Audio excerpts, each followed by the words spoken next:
Estamos de volta com o programa Ponto de Vista. A entrevistada de hoje é a jornalista Beth Sibel. Nós estamos falando de várias coisas, principalmente sobre a vida do jornalista. E agora vamos falar um pouquinho sobre a política. O que é que você acha, a gente está falando de jornalismo, política, dessas novas eleições que tivemos, em que várias pessoas utilizaram a TV ou uma mídia expressa, como um jornal, ou como o Facebook ou o Twitter, para se elegerem. Tem gente que utiliza a TV só para ganhar voto. Não é, eu nunca vou ser político, isso é promessa que eu tenho, inclusive com minha esposa, então eu posso falar abertamente sobre isso. O que você acha desses tipos de programa e desses tipos de pessoas que acabam fazendo isso no seu dia a dia? Como você fala, eu acho que há programas e programas, né? Não vou aqui condenar todos, né? Porque também não é o caso de se generalizar, mas eu não gosto muito, mas existem alguns programas que, por conta mesmo do programa e do estilo da pessoa, ela acaba virando um político ou uma política ou o que seja. Eu acho que eles sabem do poder que existe, né, da mídia, do quarto poder que essa é a próxima pergunta que eu ia fazer. Né? Realmente a TV é o quarto poder? É um poder e poderosíssimo, né? Mas eu acho que não foi feito para isso que foi inventado a mídia, né? A mídia não foi para eleger pessoas ou para elas estarem lá para se beneficiarem politicamente daquele espaço.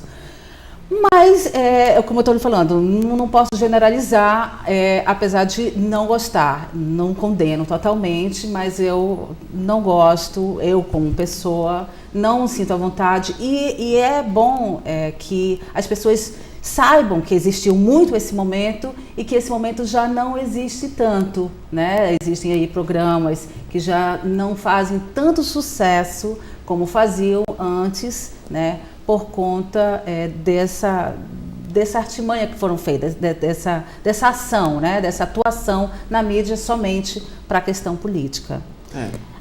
O povo, como sempre, sabe, e com o tempo, que o tempo é o sabedor de tudo, né, vai ver que não é a melhor maneira de se fazer política ou de se ganhar votos com isso. Tem outras maneiras, né? Sim. Muito outras. E o problema todo é que muita gente que presta realmente acaba não indo para a política.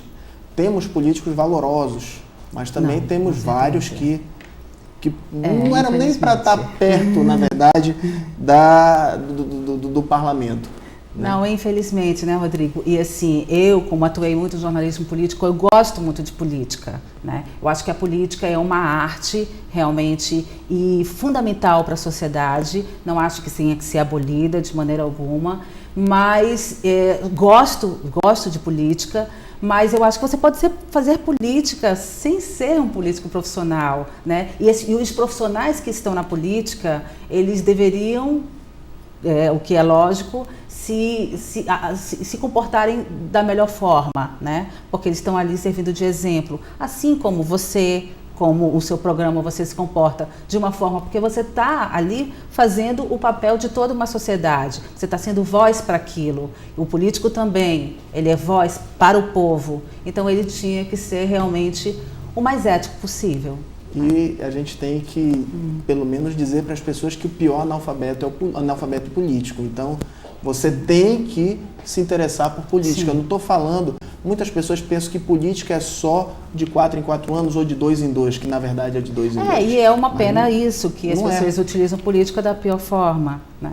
Não mostram o que ela tem realmente de valor. Então, isso também fica pior. Já falando dessa situação de política, o que você achou? Você que trabalhava diretamente, escrevia diariamente sobre política, da eleição do Tiririca em São Paulo? Eu acho aquele estilo de gozação, né? Eu acho que a pessoa... Foi um voto de protesto mesmo? Foi um voto de protesto infeliz, né? Infelizmente, a gente tem aí uma educação que vai ao ralo, né? E que as pessoas estão cada vez mais emburrecendo, infelizmente, né? O Tiririca tem o seu valor, porque eu acho que até ele mesmo, como protesto, ou como benefício próprio, tentou se colocar de uma forma política. E vejo que, no final das contas, como não só com ele, como aconteceram já com outros que também foram pelo mesmo caminho, lá dentro é engolido. Ele não apresenta nada, ele, depois de pouco tempo, não vai aparecer mais, não vai apresentar projetos, e vai ser ali dentro do Congresso de 500 a 600 deputados, e não vai apresentar o que, na verdade, esse 1 milhão de votos estão esperando dele. Se for só para protesto, o que é mais ridículo ainda, né, e mais emburrecedor ainda, vão quebrar a cara, porque esse protesto, na verdade, tem 4 anos, né, e tem 4 anos aí fazendo nada. Porque, na verdade, no final das contas, essas pessoas não fazem nada e ficam ali bolando, porque eu sei como é que funciona lá dentro, né? Já fui em Brasília várias vezes, sei como é que funciona as coisas lá dentro e não aparece, né? O que apareceu mais, dentre todos esses aí, que eu poderia citar alguns, foi o próprio Clodovil, pela figura que ele é e pelas opiniões que ele tinha, que ele também, aí há de se colocar, que Clodovil tinha uma outra educação, ele era um homem inteligente, com opiniões, algumas muito polêmicas, né, e algumas que eu concordava, outras que não concordava, mas ele tinha uma posição, porque na verdade ele conhecia algumas coisas, ele era inteligente, né, ele era conhecedor de algumas coisas, mas também não se aproveitou muito politicamente do que ele fez, né. Os demais ficaram na história como figuras decorativas e, como é que eu posso falar, inusitadas, assim, diferentes. Ok, então vamos fazer agora um pequeno intervalo e voltamos já já com o programa Ponto de Vista.